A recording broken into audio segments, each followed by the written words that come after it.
الحمد للہ الحمد للہ الذی ذی العزة والعلا والصلاة والسلام علی سید الانبیاء شمس الضحیٰ بدر الدجا نور الہدی منبع الجود والعطا اما بعد اعوذ باللہ من الشیطان الرجیم بسم اللہ الرحمن الرحیم قل لا اسألکم علیہ اجرا الا المودۃ فی القربى صدق اللہ العظیم قال النبی صلی اللہ تعالی علیہ وسلم الحسن والحسین سید الشباب اہل الجنہ او کما قال النبی صلی اللہ تعالی علیہ وسلم آمنت باللہ صدق اللہ العظیم وصدق رسولہ النبی الکریم قال اللہ تبارک و تعالی فی القرآن المجید فی شان حبیبہ مخبرا وآمرا ان اللہ وملائکتہ یصلون علی النبی یا ایہا الذین آمنوا صلوا علیہ وسلموا تسلیما الصلاة والسلام علیک یا سیدی یا رسول اللہ وعلی آلک واصحابک یا سیدی یا حبیب اللہ الصلاة والسلام علیک یا سیدی یا رحمۃ للعالمین وعلی آلک واصحابک یا خاتم النبیین اللہم صل علی سیدنا و مولانا محمد معدن الجود والکرم وآلہ وصحبہ وبارک وسلم۔ تمام تعریفیں حمد و ثنا اللہ تعالی جل مجدہ الکریم کے لیے، زاں بعد درود و سلام نبی اکرم نور مجسم شفیع معظم احمد مجتبیٰ جناب حضرت محمد مصطفیٰ صلی اللہ تعالی علیہ وسلم کی ذات والا صفات کے لیے حمد و صلات کے بعد حضرت عبداللہ ابن عباس رضی اللہ تعالیٰ عنہ ارشاد فرماتے ہیں، نبی کریم صلی اللہ تعالی علیہ وسلم کے کچھ صحابہ نے اس بات کو محسوس فرمایا کہ نبی کریم علیہ السلام کے اخراجات بہت زیادہ ہیں، کثیر تعداد میں مہمانوں کا آنا جانا رہتا ہے، بہت سارے لوگوں کی مہمان نوازی اللہ کے محبوب کے ذمہ کرم پر ہے، اور اس کے برعکس صورتحال یہ ہے کہ سرکار کے بظاہر جو آمدن کے ذرائع ہیں وہ بہت کم ہیں۔ اس بات کو محسوس کر کے صحابہ کرام علیہم رضوان نے از خود ایک پروگرام ترتیب دیا کہ ہم ہر مہینے کچھ نذرانہ جمع کریں گے اور نبی کریم علیہ السلام کی بارگاہ میں پیش کریں گے، اور عرض گزار ہوں گے کہ یا رسول اللہ صلی اللہ علیہ وسلم، آپ نے جو ہم پر احسانات کیے ہیں ان کا بدلہ تو نہیں چکا سکتے، پر چلو یہ تھوڑی سی خدمت ہے اگر ہماری قبول ہو جائے۔ صحابہ نے جب وہ نذرانہ جمع کیا تو اب ماحول یہ بنا کہ جمع تو کر لیا ہے تو اتنی جرت کون کرے گا کہ سرکار کی بارگاہ میں جا کے عرض کرے۔ طے یہ پایا کہ حضور علیہ السلام کے چچا محترم حضرت عباس رضی اللہ تعالیٰ عنہ سے یہ گزارش کی جائے کہ وہ عرض کریں کہ یا رسول اللہ صلی اللہ علیہ وسلم، ہم سے یہ نذرانہ قبول کر لیا جائے، تاکہ آپ کے جو روزمرہ کے معاملات ہیں، جو گھر کے اخراجات ہیں، وہ اس کے ذریعے سے کچھ نہ کچھ ہماری خدمت اس میں شامل ہو جائے۔ حبیب لبیب سید عالم صلی اللہ علیہ وسلم کی عالی مرتبت خدمت میں حضرت عباس نے جب وہ نذرانہ پیش کیا اور صحابہ کرام علیہم رضوان کی اس خواہش کا اظہار کیا اور بڑے درد مندانہ انداز میں عرض کیا کہ یا رسول اللہ، آپ کا وہ کاشانہ نور ہے کہ جو بھی آتا ہے وہ جھولی بھر کے ہی جاتا ہے، ہر ایک کو ملتا ہے، لیکن یا رسول اللہ ظاہراً کوئی ذرائع ہمیں نظر نہیں آتے، دل کرتا ہے کہ ہم خالصتاً آپ کی کچھ خدمت کر سکیں۔ تو حضور کچھ جواب دینے ہی والے تھے کہ اللہ تعالیٰ نے قرآن مجید نازل فرما دیا، کہا محبوب کل ان سے فرما دیجئے لا اسألکم علیہ اجرا۔ گویا طائف میں پتھر کھانے سے لے کر احد میں دانت شہید کرانے تک میں نے تمہارے لیے بڑا کچھ کیا ہے، پر میں تم سے کوئی اجر نہیں مانگتا۔ میں نے تمہارے لیے بڑا کچھ سہا ہے، پر میں تم سے کوئی سوال نہیں کرتا۔ ہاں اگر کچھ کرنا ہے نا تو الا المودۃ فی القربی، میرے جو قریبی ہیں نا ان سے پیار کرتے رہنا، ان سے پیار کرنا۔ یا رسول اللہ وہ کون ہے؟ تو نبی پاک نے فرمایا علی، فاطمہ اور ان دونوں کی اولاد، ان سے پیار کرتے رہنا۔ لا اسألکم علیہ اجرا، میں تم سے کوئی اجر نہیں مانگتا، پر یہ جو میرے قریبی ہیں نا، اصلاں نال جے نیکی کریے اور نسلاں تاک نہیں بھول دے، تے بے اصلاں نال نیکی کریے تے پھل کنڈیاں نال تول دے، ان سے پیار کرنا۔ میرے رسول کریم علیہ السلام نے نا اپنی اہل بیت کو ہمارے لیے نمونہ بنا کے چھوڑا ہے۔ ان کی محبت ضروریات دین کا حصہ ہے۔ ایک شخص بالغ ہونے سے لے کر انتقال تک کوئی نماز قضا نہ کرے، ہر سال زکوٰۃ دے اور ہر سال حج کرے، حقوق العباد کا ایک ذرہ بھی ضائع نہ کرے، لیکن مر جائے اہل بیت کے بغض پر، تو وہ جنت میں نہیں جائے گا، وہ جہنم میں جائے گا۔ اس کی کوئی نماز، اس کی کوئی زکوٰۃ، اس کا کوئی حج اللہ کی بارگاہ میں قبول نہیں۔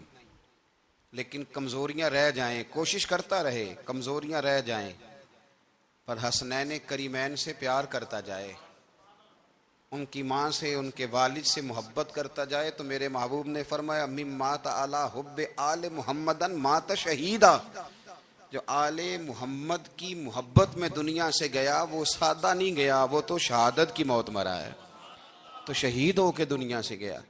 اہل بیت کا اسوہ نور، ان کی محبت ضروریات میں سے ہے۔ رسول کریم علیہ السلام نے فرمایا، جامع ترمذی میں موجود ہے، فرمایا میں جا رہا ہوں پر تمہیں دو بڑی بھاری بڑی وزنی چیزیں دے کے جا رہا ہوں، صحیح ستہ کی روایت، دو وزنی چیزیں تمہارے بیچ چھوڑ کے جا رہا ہوں، اگر ان کو تھام کے رہو گے تو کبھی گمراہی تمہارے پاس نہیں آئے گی۔ یا رسول اللہ وہ کون کون سی؟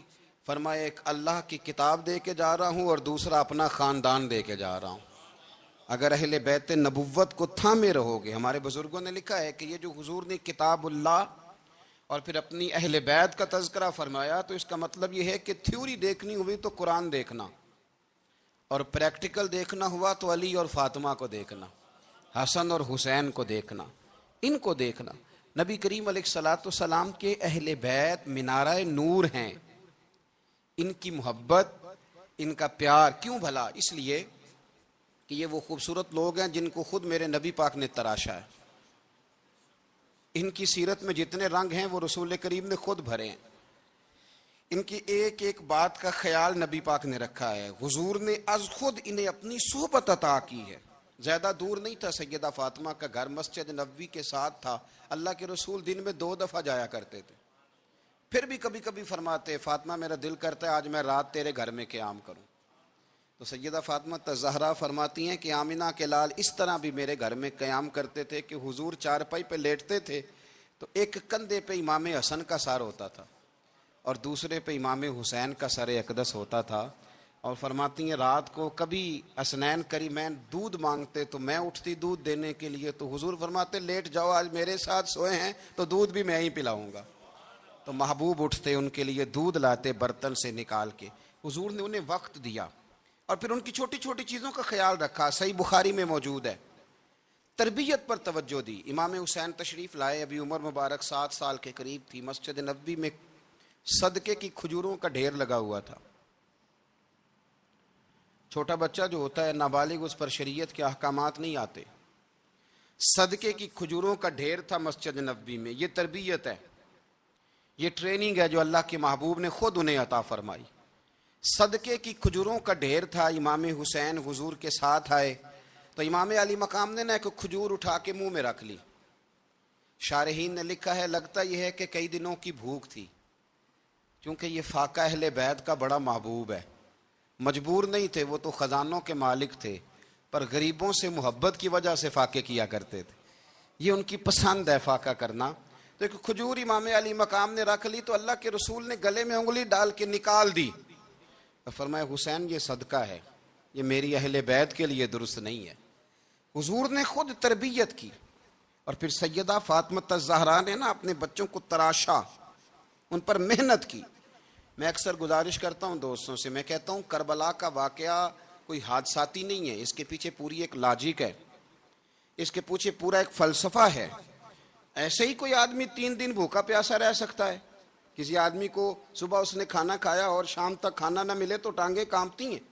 رمضان المبارک میں عبادت کی نیت سے روزہ رکھنے والے بھی شام کو بڑے پریشان ہو جاتے، اور مسلسل 3 دن کھانا نہ کھایا جائے اور پانی نہ پیا جائے، اور حال یہ ہے کہ وہی آدمی تلوار لے کے میدان میں نکلے اور اس کی حالت یہ ہو کہ لوگ اس کے آگے دوڑنا شروع کر دیں، ہزاروں کی فوجیں تاب نہ لا سکیں۔ علی کا گھر بھی وہ گھر ہے کہ جس گھر کا ہر ایک بچہ جسے دیکھو وہی شیر خدا معلوم ہوتا ہے۔ یہ کوئی آسان ہے؟ اس کے پیچھے پوری ایک اس کے پیچھے فلسفہ ہے۔ امام رازی کی تفسیر کبیر دیکھیے گا۔ امام رازی کہتے ہیں کہ سیدہ فاطمہ الزہرا رضی اللہ تعالی عنہ کے دونوں شہزادے حسنین کریمین بیمار ہو گئے تو سیدہ نے منت مانگی کہ بچوں کو شفا ہوگی تو 3 روزے رکھوں گی۔ شفا ہو گئی، روزے بھی رکھ لیے، اور جب مولا علی شیر خدا روزہ رکھنے کے لیے بیدار ہوئے، سیدہ فاطمہ الزہرا بیدار ہوئی تو امام حسن اور حسین بھی اٹھ گئے، 7-8 سال کی عمر ہے۔ اماں جی ہم نے بھی رکھنا ہے۔ صبح کھجور اور دودھ سے روزہ رکھ لیا گیا۔ عین افطاری کے وقت مولا علی کہتے ہیں فاقے چل رہے تھے، کہیں سے میں جون لایا تھوڑے سے، سیدہ فاطمہ الزہرا نے پیس کر روٹیاں پکائیں۔ وہ وقت جو بڑا مشکل ہوتا ہے افطار کا، کہتے ہیں اس وقت جب کھانے کے لیے بالکل ہاتھ آگے بڑھنے لگے اور امید تھی کہ ابھی سیدنا بلال اللہ اکبر کہیں گے تو روزہ کھلے گا، لیکن ابھی چند ہی منٹ رہتے تھے کہ دروازے پر ایک فقیر نے صدا دی، کہنے لگا سارے مدینے کے دروازے کھٹکھٹا آیا ہوں، قحط ہے، فاقہ ہے، اے رسول اللہ کے خاندان والو، میں یتیم ہوں، کسی نے بتایا ہے کہ اور کوئی دروازہ کھلے نہ کھلے سیدہ کا دروازہ تیرے لیے ضرور کھلے گا، کیا یتیم کو روٹی ملے گی؟ تو حضرت مولا علی نے بچوں کی طرف دیکھا ہی تھا کہ امام حسن ساری روٹیاں جا کے دروازے پہ دے آئے، کھجور اور پانی سے افطار ہو گیا۔ صبح پھر کھجور اور دودھ سے روزہ رکھا۔ امام رازی کہتے ہیں عین وہ وقت جب افطار کا ٹائم آیا تو پھر دروازے پہ کسی نے صدا دی، کہا رسول اللہ کے خاندان والوں میں مسکین ہوں، رات سے روٹی کھائی ہے، نہ صبح کھا سکا نہ دوپہر، کسی نے بتایا ہے کہ اس دروازے سے خالی کوئی نہیں جاتا۔ امام حسن نے پھر سارا لنگر اٹھایا اور پھر جا کے دے دیا۔ تیسرا دن پھر ہوا، مجھے لگتا ہے کہ جب افطار کا ٹائم آیا ہوگا نا تو یہ خود ہی سارے دروازے پہ دیکھتے ہوں گے، یہ کوئی آیا نہیں لینے والا ابھی تک، لگتا ہے کہ نظریں دروازے پہ تھیں۔ عین افطار کے وقت 3 روٹیاں جب جوں کی پک کے آئی تو ایک بھکاری نے صدا دی، کہنے لگا میں قیدی ہوں، آج ہی قید سے رہائی ملی ہے، پہلے دن کسی کے دروازے پہ صدا دی ہے روٹی ملے گی۔ امام حسن وہ کھانا دے کے واپس لوٹے، کھجور اور پانی سے افطار ہوا، اور جیسے ہی مسجد نبوی میں تینوں باپ بیٹا نماز پڑھنے گئے تو مولا علی کہتے مجھے بتانا نہیں پڑا، رسول کریم نے میری طرف دیکھ کے فرمایا علی تیرا، فاطمہ کا، حسن اور حسین کا 3 دن والا عمل خدا کو بھی بڑا پسند آیا ہے اور محمد مصطفیٰ کو بھی بڑا پسند آیا، وہ بڑا پسندیدہ عمل۔ میں کہتا ہوں کہ حضرت فاطمہ نے نا ان کی تربیت پہلے ہی کر دی تھی، 3 دن بغیر افطار کے روزہ رکھنے کی، وہ ٹریننگ گھر سے ہو چکی تھی۔ اب میدان کربلا میں 3 دن بھوکا پیاسا رہنا ان کے لیے مشکل نہیں تھا، وہ تو ان بچوں کے لیے مشکل ہوتا ہے جو کھانا دیر سے پکنے سے برتن توڑنے شروع کر دیتے، وہ بچے بلیک میل ہوتے ہیں جن کو ایک وقت ان کے پسند کا کھانا نہ ملے تو وہ گھر میں جو ہے وہ ادھم شروع کر دیتے ہیں، جن کی ماں نے عادت ڈالی ہو کہ بیٹا 3 دن بھوکے پیاسا رہنا ہوا تو رہ لینا، لیکن کسی بھی باطل کے ساتھ کمپرومائز نہ کرنا، ان کے لیے اتنا مشکل نہیں تھا۔ ان کی تربیت ہوئی، ان کی ٹریننگ ہوئی، پھر اللہ نے ان کی سیرت میں رنگ بھرے، ان کے کردار میں حسن آیا، وقار آیا۔ حضرت امیر معاویہ رضی اللہ تعالیٰ عنہ نے ایک شخص کو بھیجا مدینہ منورہ شام سے، تو اس نے کہا میں نے امام حسین سے ملنا ہے، تعارف کیا ہے؟ جناب امیر معاویہ فرمانے لگے مسجد نبوی میں جانا جس کے گرد لوگ سب سے زیادہ ادب سے بیٹھے ہوں اور جس کی باتیں سب سے زیادہ میٹھی ہوں اور جس کی نظریں سب سے زیادہ جھکی ہوں اور جس کے چہرے پر تمہیں سب سے زیادہ وقار نظر آئے وہی علی کے بیٹے حسین ہوں گے۔ جو سب سے زیادہ تمہیں وہاں ماحول کے اندر جو شخص نظر آئے پوچھنے کی ضرورت نہیں پڑے گی. وہ شخص کہتا میں مدینے آیا تو میں نے واقعی ایک شخص کو دیکھا شہد کے گرد مکھیوں کا اتنا ہجوم نہیں ہوتا جتنا امام حسین کے گرد رسول اللہ کے غلاموں کا ہجوم تھا، لیکن نظریں جھکی ہوئی، باتیں میٹھی، لہجہ گداز گداز، لفظوں میں رانائی، اور لوگ کئی باتیں پوچھتے تو علی کے صاحبزادے ایک آدھ جملہ بولتے تو لگتا یہ کہ وہ جملہ سیدھا دل میں اترتا چلا جاتا ہے. امام علی مقام کے کردار میں نا کچھ باتیں بڑی زیادہ تھیں، بہت زیادہ تھیں، بڑا حسن تھا. ایک بات تو یہ تھی امام حسین رضی اللہ تعالیٰ عنہ کا علم و فضل بڑا کمال کا تھا. ایک دفعہ صحابہ میں مسئلہ بن گیا کہ بچہ پیدا ہوتا ہے تو اس کا وظیفہ کیسے لگانا ہے. امام حسین کا علم و فضل بتا رہا ہوں، علم و فضل. تو بات بڑی پیچیدہ ہو گئی. حضرت عبداللہ ابن زبیر کے پاس لوگ آئے، کہنے لگے کہ آپ بڑے صاحب علم و فضل ہیں، آپ نے حضور علیہ الصلوۃ والسلام کے ساتھ وقت گزارا ہے، تو مسئلے کو حل کریں کہ بچہ پیدا ہونے کے بعد حکومت اگر وظیفہ لگائے گی تو کب لگائے گی. جب بحث طول پکڑ گئی، مسئلہ حل نہیں ہوتا تھا، تو حضرت عبداللہ ابن زبیر کہنے لگے ہم سے نہیں حل ہوگا. ایک بندہ ہے جس کے سینے میں رسول اللہ صلی اللہ تعالی علیہ وسلم کے نور نبوت کا فیضان ہے، وہ یہ مسئلہ حل کریں گے. تو کہا وہ کون سے؟ آپ فرمانے لگے جب ہم سے مسائل حل نہیں ہوتے تو ہم ان کے علم سے فائدہ اٹھاتے ہیں. کہا کون ہے؟ کہا جناب امام حسین. تو لوگ حضرت امام حسین کے پاس گئے کہ حضرت یہ ایک مسئلہ الجھ گیا ہے کہ بچہ پیدا ہو تو وظیفہ کب لگانا ہے. فرمایا الجھنے والی بات ہی کوئی نہیں، پیدا ہونے کے بعد جب وہ پہلی دفعہ آواز نکالے تو اس کا وظیفہ لگا دو. اس کا مطلب یہ ہے کہ وہ دنیا میں آ گیا ہے، اس نے اپنے آنے کا اظہار کر دیا ہے، اعلان کر دیا ہے، اب اس کا وظیفہ لگا دو. تو اس پر پھر صحابہ کا اتفاق ہو گیا. امام حسین کے علم سے، فضل سے لوگ فیض اٹھاتے تھے. پھر اس کے ساتھ ساتھ امام حسین کا ذوق عبادت بڑا شاندار تھا، بڑا زبردست ذوق. علامہ جوزی نے لکھا ہے وکان الحسین رضی اللہ تعالی عنہ فاضلا کثیر الصوم والصلاۃ والحج والصدقۃ وافعال الخیر جمیعا. آپ فرماتے ہیں کہ امام حسین زیادہ نمازیں پڑھنے والے تھے، کثرت سے سجدے کرنے والے، کثرت سے روزے رکھنے والے، زیادہ حج کرنے والے، اور امام حسین صدقہ دینے والے اور نیکی کے کاموں میں شدت کرنے والے تھے. امام حسین کا جو ذوق عبادت تھا وہ اتنا شاندار تھا کہ آپ فرض نماز کے علاوہ روزانہ 100 رکعت نماز نفل ادا فرمایا کرتے.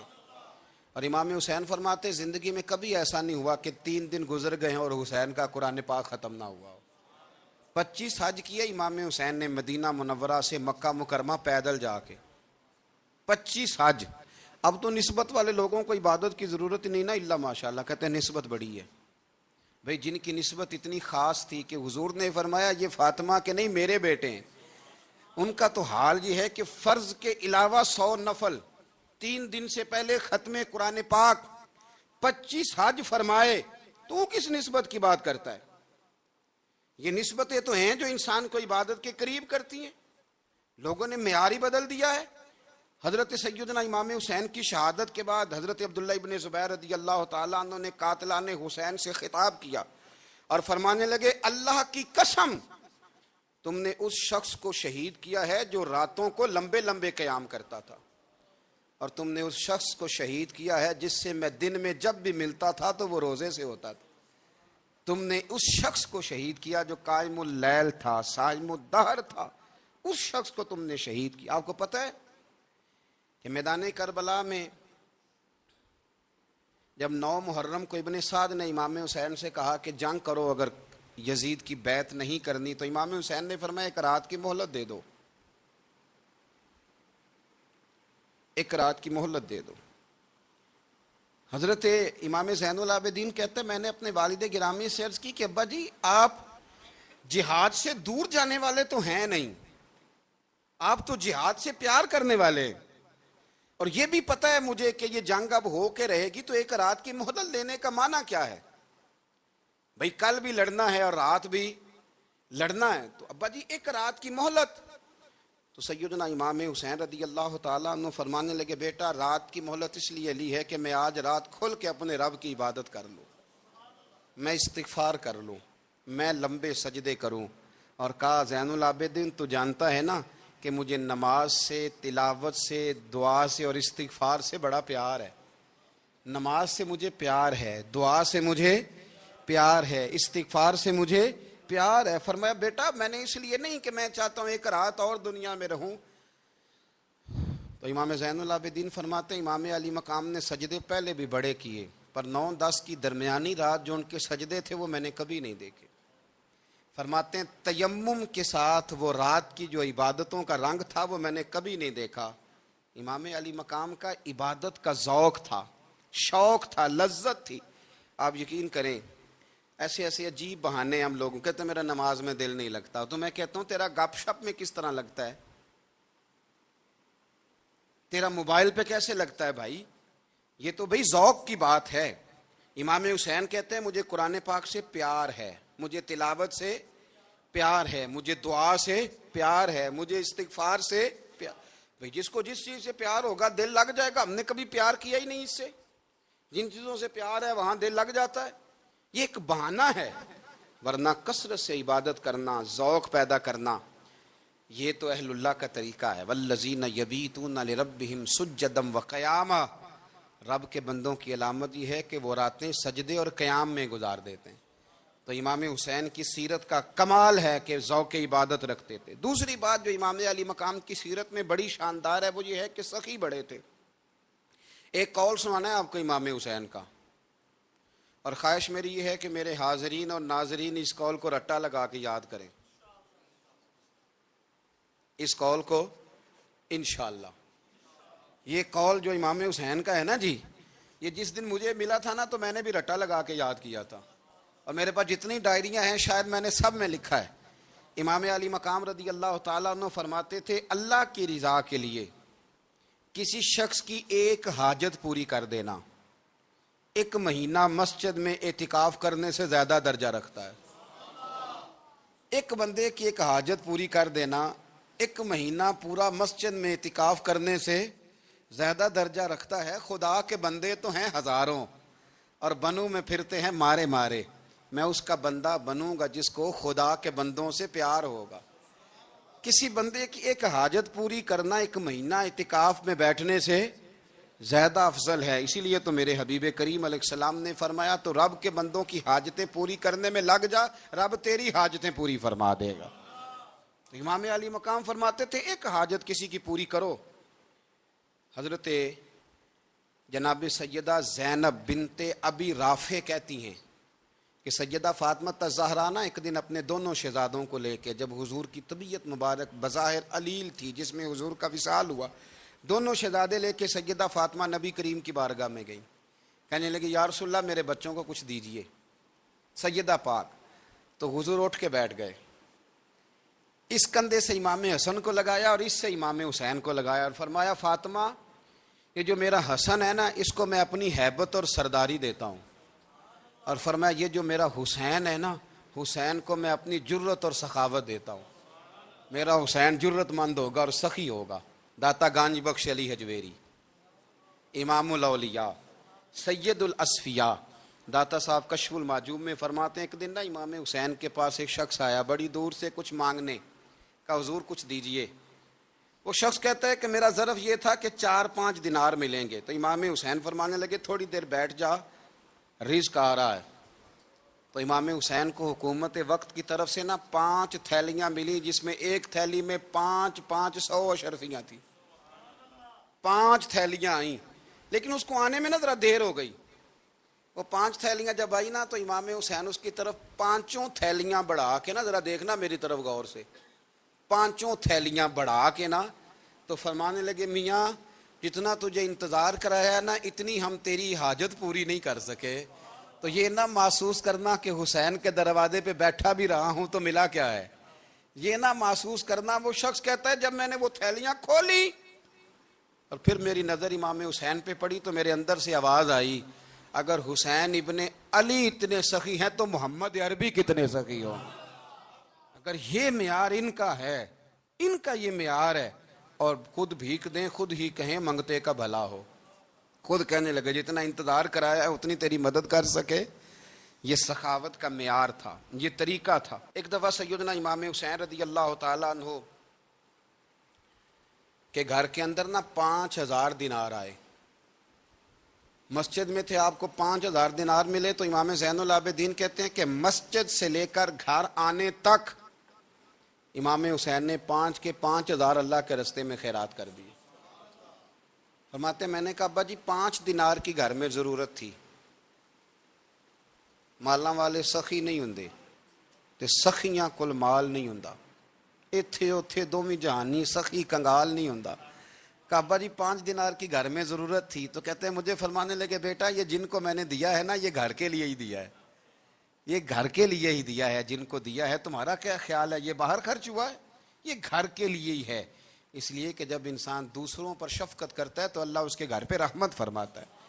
امام حسین کے مزاج میں پہلی بات میں نے ذوق عبادت کی عرض کی. دوسری بات عرض کر رہا ہوں کہ صحابہ حضرت اسامہ بن زید بڑے پیارے ہیں میرے نبی کریم کے, بڑے پیارے. حضرت اسامہ بن زید کے بارے میں سیدہ عائشہ صدیقہ فرماتی ہیں ان کے ناک سے اگر رینٹھ نکلتی تھی تو اللہ کے رسول اپنے دستے مبارک سے صاف کر دیتے تھے. اور سرکار فرماتے تھے کہ اگر اسامہ لڑکی ہوتا نا, ان کے غلام کے بیٹے تھے حضرت زید بن عمرو, اگر یہ لڑکی ہوتا میں اسے زیور پہناتا. بڑے پیارے تھے. لیکن جب ان کا آخری وقت آیا نا تو 60,000 دینار کا قرضہ تھا. رشتہ داروں سے کہا, دوستوں سے کہا, یاروں سے کہا, پر قرض ادا نہیں ہو رہا تھا. حضرت اسامہ بن زید کہتے ہیں بڑا پریشان تھا. جب حد ہو گئی نا تو حضرت اسامہ بن زید فرمانے لگے جاؤ کوئی حسین ابن علی کو خبر کرو, ان سے کہو میں نا غلام ہوں آپ کے نانا کا, مقروض دنیا سے چلا گیا تو کیا بنے گا. امام حسین کو خبر ملی تو دوڑے آئے. لاجپال اس پیر کو نہیں کہتے جو تگڑا نذرانہ لے کے تو ماتھا چوم لے, لاجپال تو اس کو کہتے ہیں کہ جب ضرورت پڑے تو وہ سر پہ موجود ہو. حضرت سیدنا امام حسین تشریف لائے تو جناب اسامہ بن زید رو پڑے, کہنے لگے حضور میں نے نا غلامی کی ہے آپ کے نانا کی, اور اس غلامی پہ ناز ہے, اب 60,000 دینار کا قرضہ لے کے دنیا سے جاؤں گا تو میری قبر پہ بوجھ رہے گا. امام حسین خادم کو بھی کہہ سکتے تھے جاؤ گھر پیسے پڑے ہیں لے آؤ. امام حسین خود گئے, چادر روڑ کے تو اس کی اوٹ میں بکل میں 60,000 دینار چھپا کے لائے اور جناب اسامہ بن زید کے سامنے رکھ کے کہنے لگے اسامہ یار پیسے رات کو ہی آئے تھے, میں سوچ رہا تھا مجھے تو ضرورت نہیں, اللہ نے کس کا نصیب میرے گھر میں بھیج دیا ہے, مجھے تو حاجت ہی نہیں تھی, اب پتہ چلا پیسے تیرے تھے. اللہ نے حسین کی ڈیوٹی لگائی ہے کہ جا کے دے آ. حضرت اسامہ بن زید رو پڑے, فرمانے لگے اللہ آپ کو بہترین صلہ عطا فرمائے. یہ معیار تھا. اور پھر تیسری بات یہ کہ دل کے بڑے صاف تھے. دل بدستاور کے حج اکبر است, از ہزاراں کعبہ یک دل بہتر است. شیخ سعدی کہتے ہیں کہ درویش کہتے ہیں کہ کسی کا دل رکھ لینا نا, دل راضی کر دینا, کعبے کا 1000 بار حج کرنے سے بہتر ہے. دل بدستاور کے حج اکبر است, کسی کا دل راضی کرنا حج اکبر ہے. امام بڑا ہی پیار کرتے تھے. گھوڑے پہ جا رہے تھے, کچھ فقیر غریب لوگ بیٹھ کے روٹی کھا رہے تھے. کہاں رہے تھے؟ سڑک کے کنارے. تو امام زین العابدین فرماتے ہیں کہ جب امام حسین گزرے تو انہوں نے آواز دی حضور دل کرتا ہے ہمارے ساتھ بیٹھ کے روٹی کھائیں. کائنات کے مالک و مختار کے نواسے اور دنیا کے سب سے بڑے شہزادے گھوڑے سے اترے اور غریبوں کے ساتھ سڑک پہ بیٹھ گئے, روٹی کھانے لگے اور دیر تک کھاتے رہے. اور جب فارغ ہو گئے تو فرمانے لگے کھانے کی ضرورت بھی نہیں تھی, حاجت بھی نہیں تھی, پر تم نے آواز دی تو دل رکھنے کو بیٹھ گیا تھا, اگر اجازت دے تو چلا جاؤں. یہ مزاج تھا, یہ طبیعت تھی. آپ کے ایک بھائی ہیں چھوٹے, حضرت محمد بن حنفیہ نام ہے, حضرت مولا علی شیر خدا رضی اللہ تعالیٰ عنہ کی دوسری بیوی سے. ایک دن حضرت امام حسین ان کے گھر میں بیٹھے تھے تو کسی بات میں نا اختلاف رائے ہو گیا, تو امام علی مقام ناراض ہو گئے, فرمایا آج کے بعد تیرے گھر نہیں آؤں گا. رومال اٹھایا چلے گئے. لوگوں نے حضرت محمد بن حنفیہ رضی اللہ تعالیٰ عنہ سے کہا حسین تو ناراض ہو گئے, کبھی نہیں آئیں گے. آپ فرمانے لگے بھائی تمہارا ہے کہ میرا؟ جی بھائی تو آپ کے ہیں. فرمایا اگر کہو تو چند منٹوں میں حسین واپس آئے. جناب ناراضگی ہو گئی ہے. فرمایا ناراضگی ہوئی ہے پر میں اس کے دل کی نرمی کو تو جانتا ہوں نا. اس کے مزاج کے اندر جو محبت ہے اس سے تو ابھی آئے کہ جناب وہ کیسے؟ فرمانے لگے دیکھنا ذرا. تو امام حسین نے خط لکھا، حضرت محمد بن حنفیہ نے رکا لکھا، کہنے لگے حسین میرے باپ کا نام بھی علی ہے اور آپ کے باپ کا نام بھی علی ہے، پر ایک فضیلت ایسی ہے جس میں آپ کا مقابلہ نہیں کر سکتا، وہ یہ ہے کہ آپ سیدہ فاطمہ تو زہرا کے لال ہیں، اب محمد مصطفیٰ علیہ السلام کے نواسے ہیں. کہنے لگے بھائی جان آپ نے نانا جان کی وہ حدیث تو سنی ہوگی کہ دو لوگ ناراض ہو جائیں تو جو صلح پہلے کرے جنت میں پہلے جائے گا. فرمانے لگے دل میرا کر رہا تھا کہ پہلے صلح کر لوں، لیکن پھر بڑے بھائی کو پشت کروں گا جنت میں جاتے ہوئے، یہ بھی تو بے ادبی ہے نا. اب خط میں نے لکھ دیا ہے، آپ کا جو ارادہ ہو. امام حسین نے خط پڑھا تو آنکھوں میں آنسو آ گئے، پھر سے رومال اٹھایا. بچے پوچھنے لگے کہاں جا رہے ہیں؟ کہا بھائی کے گھر جا رہا ہوں. کہا آپ تو ناراض تھے؟ فرمایا تھا ناراض پر ہے تو میرا بھائی نا. ہو گئی بات ختم. بڑی دل میں نرمی، طبیعت میں سوز، لہجے میں گداز. لیکن اس کے ساتھ ساتھ امام حسین رضی اللہ تعالیٰ عنہ کا جذبہ جہاد، امام حسین کی استقامت. آج لوگ ادھر ہوتے ہیں جس طرف ہوا کا رخ ہوتا ہے.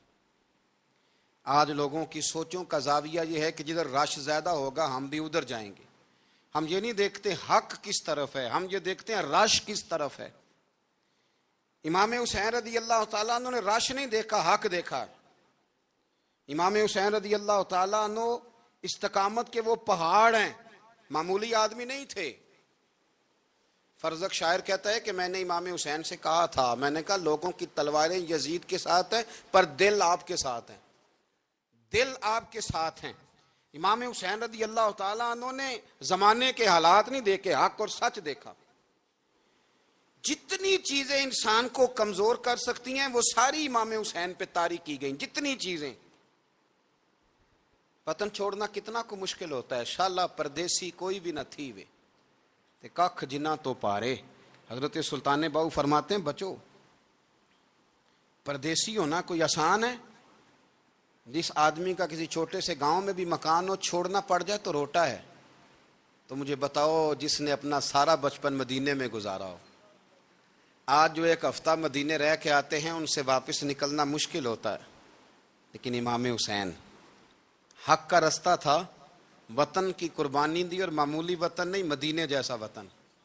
اور جب کھڑے تھے نا امام حسین رضی اللہ تعالیٰ عنہ رجب میں نکل رہے تھے مدینے سے، تو کوئی شاعر کہتا ہے دور کھڑے ہو کہ انہوں نے گویا کہا تھا آقا تیرے کرم کے خزینے کی خیر ہو، میں جا رہا ہوں تیرے مدینے کی خیر ہو. امام حسین نے وطن چھوڑا، کوئی لغزش نہیں پیروں میں، کوئی نہیں.